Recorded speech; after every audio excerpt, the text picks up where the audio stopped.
Silent Hill 2 is a very rare thing because it's a game with multiple endings that I think are all great. I think that no matter which ending you get to the game, it is an interesting and satisfying conclusion to the story. To very quickly sum up the events of Silent Hill 2, James and Mary are married. Mary gets sick. Mary's sickness is a very difficult thing for both of them to deal with, obviously. Mary has mood swings. Sometimes she wants to live, sometimes she wants to die. Sometimes she's really mean to James, other times she tells him that she loves him. Really, she's struggling with all of these different emotions. Mary is just slowly dying and rotting away, which would be an incredibly difficult thing for anyone to deal with. James, her husband, after seeing her like this for a very long time, kills her. He smothers her with a pillow, and depending on the ending, it was either because he hated her for ruining his life, or because he wanted to put her out of her misery because he loved her. Different endings interpret James' actions in different ways. So all of this happens before the events of Silent Hill 2, and then Silent Hill 2 is an attempt on the town's part to try to get James to remember what exactly happened. Essentially, he is in denial of his wife's death, and the town is trying to make him remember it and come to terms with the fact that he killed his wife. By the end of the game, James finally accepts this fact that he killed his wife, which brings us to the different endings of the game.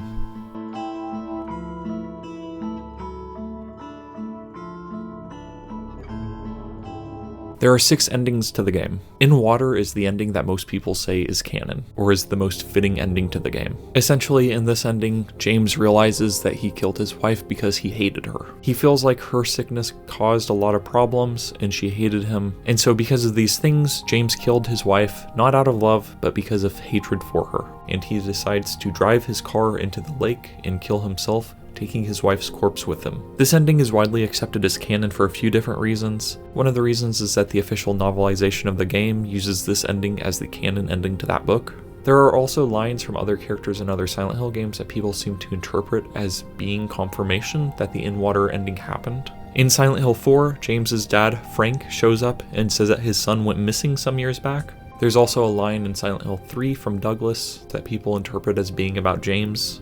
Once, on a missing persons case. Never did find him. And also, I think another reason why people love this ending is because it's a very clean ending. By the end of the game, every character is dead, except for Laura. Hopefully she's okay, I don't know. And so it feels like a really nice and tidy ending because of that. We never got a direct sequel to Silent Hill 2 in the sense that James never stars as the protagonist of another Silent Hill game, which, thank goodness, because that would have been really freaking bad, probably. So In Water makes a lot of sense as the canon ending. But I think that the other endings also have a lot of really wonderful qualities and merits. The Maria ending is really interesting. Essentially, James in the Maria ending stays with Maria. Maria is like Mary in many ways, except that she is more willing to fulfill James's desires. So in the Maria ending, he just sticks around in Silent Hill forever with Maria. The Rebirth ending is one of my favorite endings to the game, and I think it's just so awesome because it connects the game back to Silent Hill 1. Essentially, in the Rebirth ending, James discovers the old gods, and he decides to call upon them and to try to resurrect his wife, Mary. I've always loved this ending just because it feels so haunting and so scary. If the events of Silent Hill 2 are about James being unable to let go of his wife, then Rebirth seems like a continuation of that, with the implication that he learned nothing from his struggles. So I've always kind of loved it because of that. There's a UFO ending, which is seen as more of a joke ending. Then there's the famous dog ending, which I think is the real canon ending to the game. Which, real quick, has anyone actually done a video trying to argue that the dog ending is the true canon ending to Silent Hill 2? If not, then I might actually have to give that a shot. But anyways, yeah, dog ending, best ending. And then there is one more ending to the game, Leave. It's always stood out to me because it's the happiest ending, and I think that it's probably the one that most people get on their first playthrough. In it, James killed Mary purely to put her out of her misery, and he has a lot of guilt over it. The truth is, I hated you. I wanted you out of the way. I wanted my life back. James, if that were true, then why do you look so sad?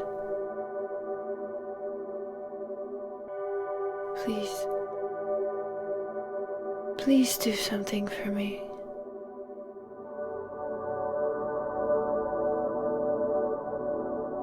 Go on with your life.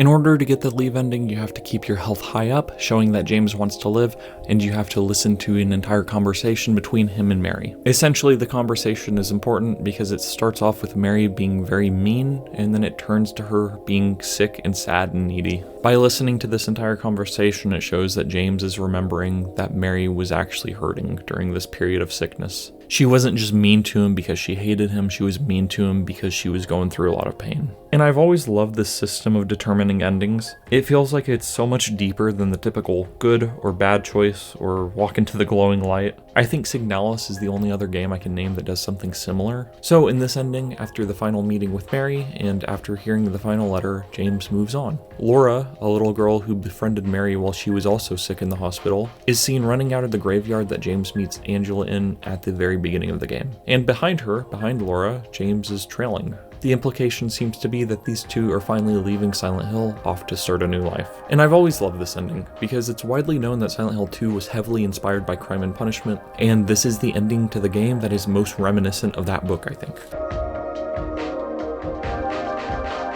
So to give you a very, very quick, brief summary of Crime and Punishment, the story is about a college student, Raskolnikov. Raskolnikov has a question in his mind, which is essentially, do the ends justify the means? So in his situation, he wonders if he can justify murdering a stingy old woman if he takes her money and then spreads it out across the people who need it. Again, do the ends justify the means? But things don't go as planned for him, as he kills not only the old woman, but also her mentally handicapped sister. So essentially, Raskolnikov spends the entire book feeling guilty and horrible about the murders. He buries the money, he doesn't give it to anyone, and finally, towards the end of the book, he confesses his crime. After confessing his crime, he's sentenced by a jury to years of hard labor in a Russian prison camp. But the thing is that even though Raskolnikov is sentenced to prison, he doesn't lose hope. Though he had rejected religion earlier in the book, Raskolnikov asks for a copy of the New Testament. And even though by the end of the book he hasn't even opened it or read it, it's something that is meant to represent a change of heart.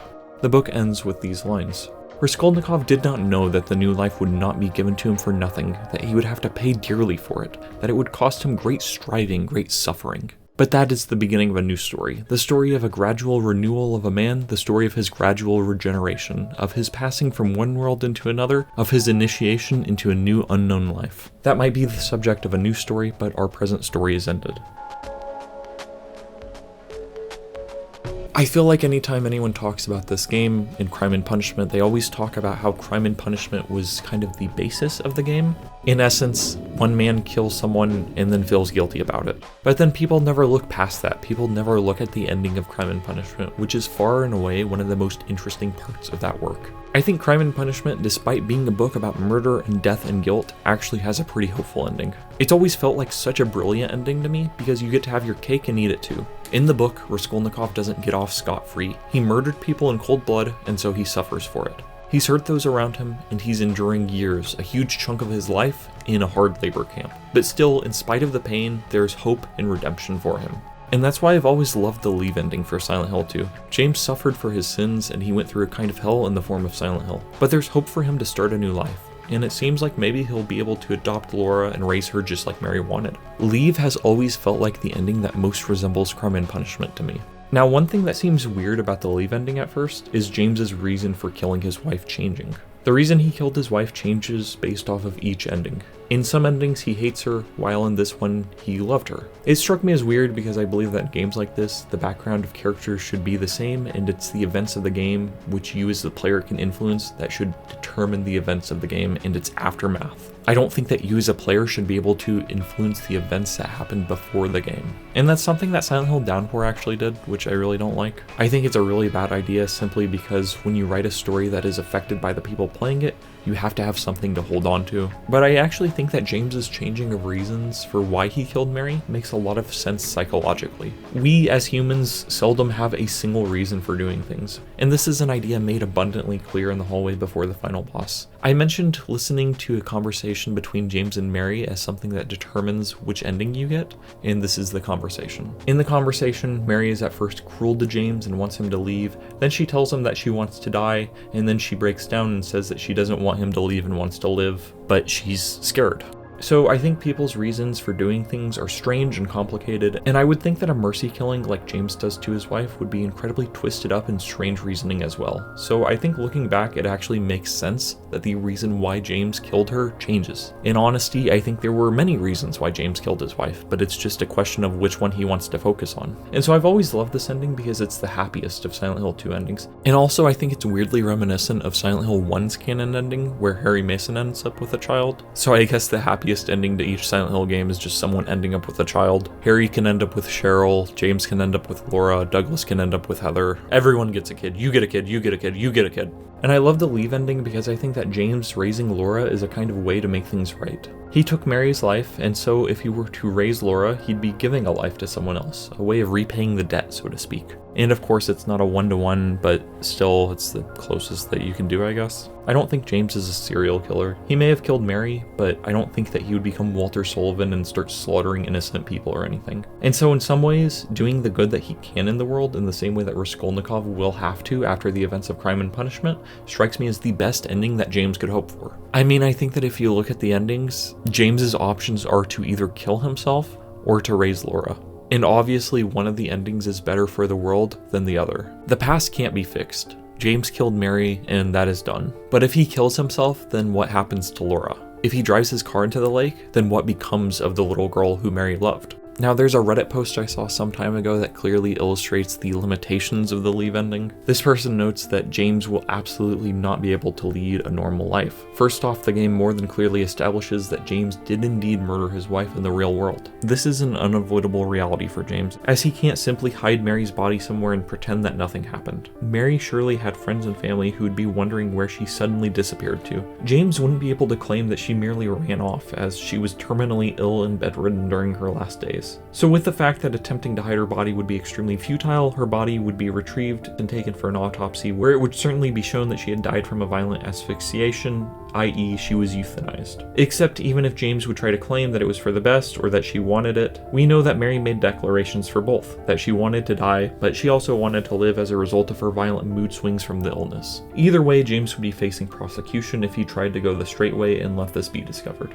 Or perhaps there's another option. James could run away, change his identity, and possibly flee from the country. But no matter what, he couldn't adopt Laura. He would also never see or talk to any of his friends or family ever again. Mary's body would be found, her true cause of death revealed, and James would be a wanted fugitive. And this is all in the best of cases. So with no doubt, under this scenario, James is still missing and disappeared even after the best ending, with the best case scenario for James returning to a modicum of regular life. And the idea that James would run away and live under a false identity is really interesting to me, just because that's what happens before the events of Silent Hill 3. After the events of Silent Hill 1, Harry ran away with Cheryl to get away from the Order, which is that Silent Hill cult. And then the Order found Harry and Cheryl, and Harry had to shoot someone. And so that's why Cheryl started going by the name Heather in Silent Hill 3, and why she's blonde. She actually dyes her hair. So just the parallels here are really interesting to me. So I find this ending really interesting for the reasons I've outlined, namely the connections to Crime and Punishment. Like I said, I think this ending is closest to the conclusion of that book. But I think it's important to discuss this ending. There's this idea that some people have that if a work of art is not depressing or does not have a sad ending, then it cannot be a serious work of literature or art. But I just don't think that's true. Just because something ends on a very sad or depressing note, that doesn't mean it's adult. Life is not always sad or depressing. Sometimes it is. Sometimes it's very sad and depressing. And I think that no matter which ending you get, the events of Silent Hill 2 are still very sad and heartbreaking. No matter what happens in the end, James still had to kill his wife. No matter what happens, Mary still got sick, and Laura still got sick. No matter what happens, Eddie dies, and Angela is implied to die. As I said, I think the in-water ending makes a lot of sense as the canon ending. Again, there isn't a canon ending. Leave is an ending that I've seen get some hate from some people. And with this video, I don't mean to imply that this is actually the true ending of Silent Hill 2. I don't mean to imply that this should be your favorite ending. I'm not even arguing that I think this is the best written ending, just because I think that the conversation with Mary towards the end can feel a little soppy. It can feel a little too clean. It feels a little too neatly resolved. but I think that aspect of it can make the ending really interesting. It goes back to the idea that James is choosing how to view the events that happened before the game. So at the end of this video, I hope that even if Leave isn't your favorite ending, and again, I'm not even sure if it's my favorite ending, I still hope that you'll appreciate it or have some respect for it. So anyways, thank you for watching. I'm due for a reread of Crime and Punishment, so I might do that eventually. Thank you for watching, have a nice night, and bye-bye.